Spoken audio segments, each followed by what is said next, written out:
ಸುಮಾರು 30-40 ವರ್ಷದಿಂದ ಒಂದು ಹೆಣ್ಮಗಳನ್ನ ಮದುವೆ ಮಾಡಿಕೊಟ್ಟಾಗ ಅಪ್ಪ ಅಮ್ಮಂದ್ರಾಗ್ಲಿ ಇಲ್ಲ ಅವ್ರ ಆ ಹುಡುಗಿಯ ಅಣ್ಣಂದ್ರಾಗ್ಲಿ ಗಂಡನ ಮನೆ ಕಳಿಸೋವಾಗ ನೀನು ಈ ತರ ಬದುಕಬೇಕಮ್ಮ, ನೀನು ಅವ್ರ ಮನೆಗೆ ಉದ್ಧಾರ ಮಾಡೋದಕ್ಕೆ ಹೋಗ್ತಾ ಇದೀಯಾ, ನಿಮ್ಮ ಅತ್ತೆ ಮಾವಂಗೆ ನೀನೊಂದು ಹೆಣ್ಣು ಮಗಳಾಗಿ ಹೋಗ್ತಾ ಇದೀಯಾ, 100 ವರ್ಷ ಸುಖ ಸಂತೋಷದಿಂದ ಆ ಮನೇಲಿ ನೀನು ಬಾಳು ಅಂತ ಹೇಳಿ ಕಳಿಸ್ತಾ ಇದ್ರು. ಅದೇ ತರ ಈ ಹೆಣ್ಣು ಮಕ್ಕಳು ಸುಖ ಸಂತೋಷದಿಂದ ಇದ್ದಾರೆ, ಇಲ್ಲ ಅನ್ನಲ್ಲ.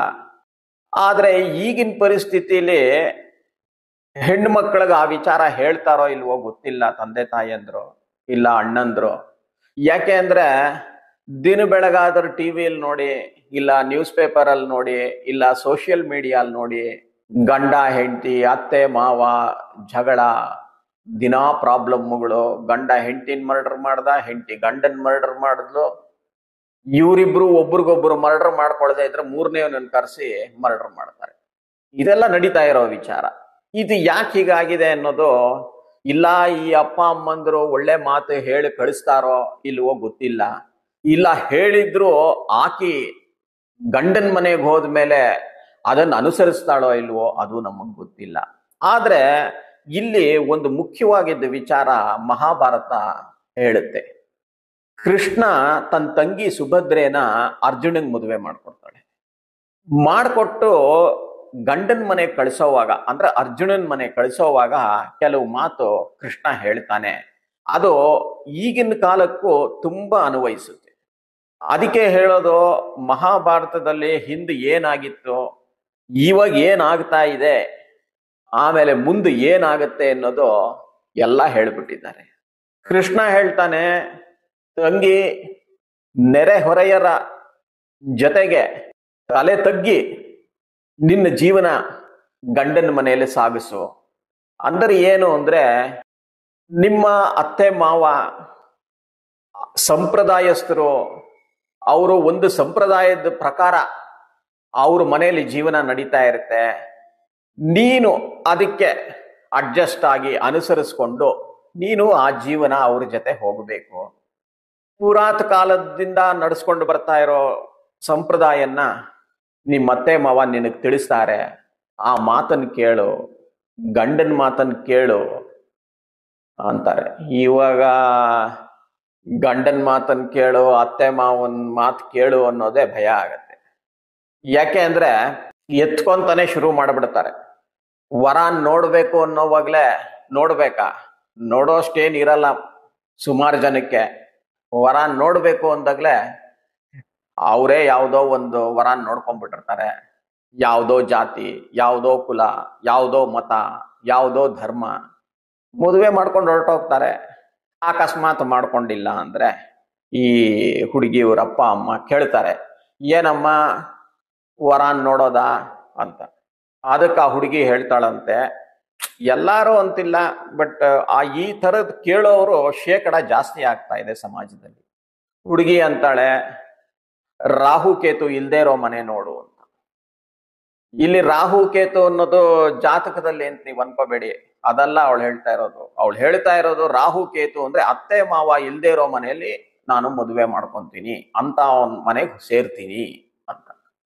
ಅದಲ್ದೆ ಯಾರೋ ಹೇಳಿದ್ರು 6 ಪಾಯಿಂಟ್ಸ್ ಅಂತೆ ಹುಡುಗಿರು ಕೇಳೋದು. ಇವಾಗ 1 ಮೊದಲನೇದು ಅಂದ್ರೆ 1 ಏನು ಅಂದ್ರೆ ಆ ಹುಡುಗ ಒಬ್ಬನೇ ಇರಬೇಕು. ಅಂದ್ರೆ ಏನು, ಅವನಿಗೆ ಅಕ್ಕ ತಂಗಿಯರು ಇರಬಾರ್ದು, ಅಣ್ಣ ತಮ್ಮಂದ್ರು ಇರಬಾರ್ದು. 2 ಏನು ಅಂತಂದ್ರೆ ಮದುವೆ ಆದ್ಮೇಲೆ ಇವರಿಬ್ರೇ ಇರಬೇಕು. ಅಂದ್ರೆ ಏನು, ಗಂಡ ಹೆಂಡತಿನೇ ಮನೇಲಿ ಇರಬೇಕು, ರಾಹು ಕೇತುಗಳು ಇರಬಾರ್ದಂತೆ. ರಾಹು ಕೇತುಗಳು ಅಂದ್ರೆ ಅತ್ತೆ ಮಾವನ ಜೊತೆ ನಾನು ಇರಲ್ಲ. 3 ಬೆಡ್ರೂಮ್ ಫ್ಲಾಟ್ ಹುಡುಗನ ಹೆಸರಲ್ಲಿ ಇರಬೇಕಂತೆ. 4 ವೀಲರ್ ಅಂದ್ರೆ ಒಂದು ಕಾರ್ ಇರಬೇಕು. 5 ಅಂದ್ರೆ 5 ಫಿಗರ್ ಅಮೌಂಟ್ ಅಂದ್ರೆ ದುಡ್ಡು ಆಕೆಗೆ ಪ್ರತಿ ತಿಂಗಳು ಪಾಕೆಟ್ ಮನಿ ಯಾಕೆ ಕೊಡ್ಬೇಕು. 6 ಅಂದ್ರೆ 6 ಫಿಗರ್ ಸ್ಯಾಲ್ರಿ ಆ ಹುಡುಗನಿಗೆ ಸ್ಯಾಲ್ರಿ ಆಗಿ ಬರ್ತಾ ಇರಬೇಕು. ಇದು ಡಿಮ್ಯಾಂಡು ಈ ತರ ಇದಂತೆ. ಇದು ಯಾಕೆ ಹೀಗಾಗತ್ತೋ ಏನೋ ಗೊತ್ತಿಲ್ಲ, ಎಕ್ಸ್ಪೆಕ್ಟೇಷನ್ಸ್ ತುಂಬಾ ಜಾಸ್ತಿ ಆಗೋಗಿದೆ.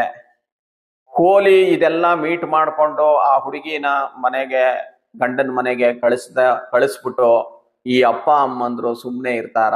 ಇರಲ್ಲ. ದಿನ ರಾತ್ರಿ ಈಕಿ ಯಾರು ಹುಡುಗಿ ಇವರಮ್ಮ ಫೋನ್ ಮಾಡೋದು. ಏನಮ್ಮ ಚೆನ್ನಾಗಿದ್ಯಾ? ಏನ್ ಅಡಿಗೆ ಮಾಡಿದ್ಯಾ? ಏನ್ ಸಮಾಚಾರ ಗಂಡನ ಮನೇಲಿ ಅಂತ ಈಕಿ ಕೇಳೋದು. ಆಕಿ ಪಾಪ ಏನೋ ಸುಖವಾಗಿರ್ತಾಳೆ, ಏನೋ ಹೇಳ್ತಾಳೆ.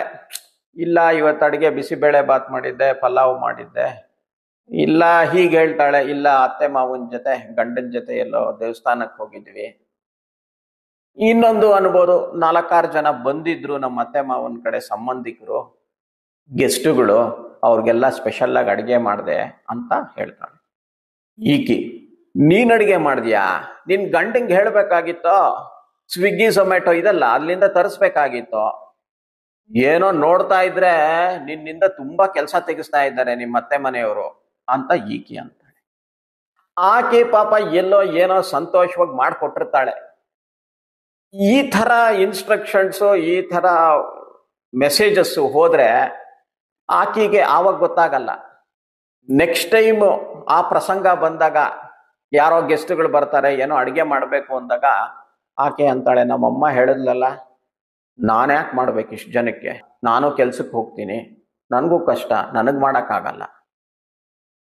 ಅವರು ಸುಮ್ಮನೆ ಬಿಟ್ಬಿಡು ಅಂತಂದ್ರೆ ಈಕಿ ಕೇಳಲ್ಲ.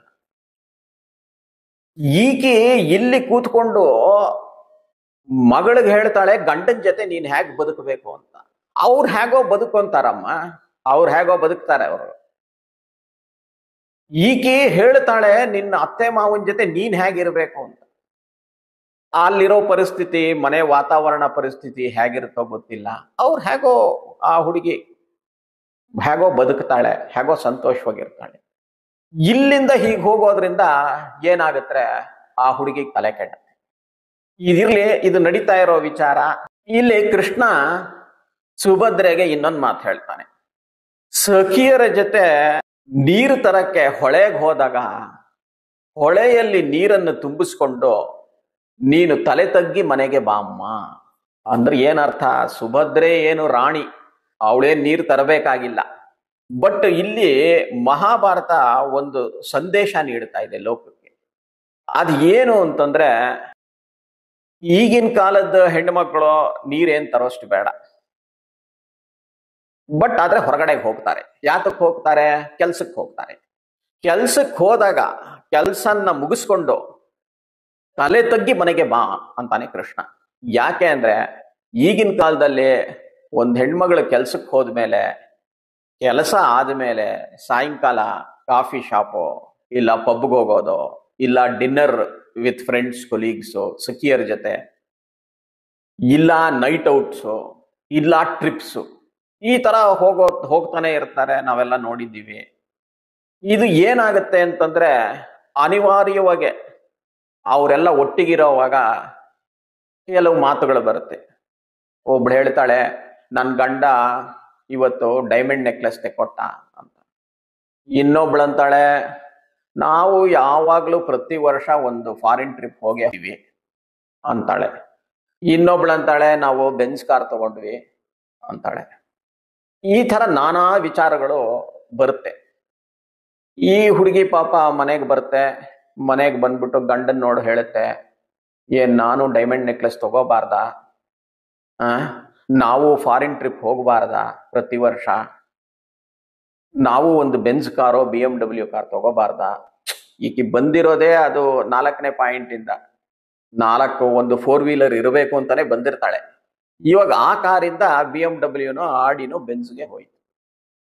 ಅದಕ್ಕೆ ಕೃಷ್ಣ ಹೇಳೋದು ಏನು, ನೀರು ತುಂಬಿಸ್ಕೊಂಡು ನೀನು ತಲೆ ತಗ್ಗಿ ಮನೆಗೆ ಬಂದ್ಬಿಡು.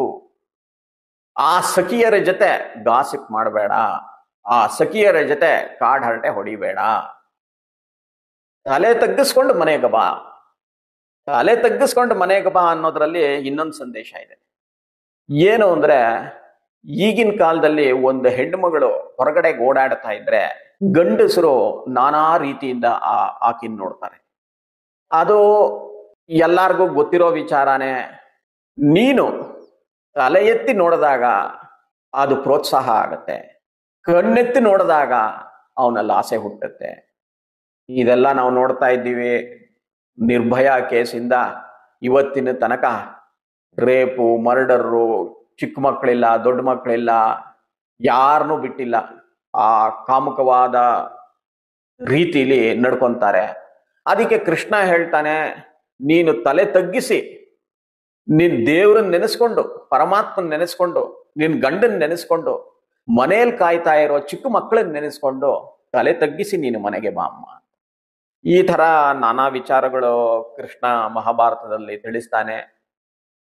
ಇದು ಒಂದೋ ಎರಡೋ ನಾವು ತಗೊಂಡು ಇದನ್ನ ನಾನು ಹೇಳಿದ್ದೀನಿ.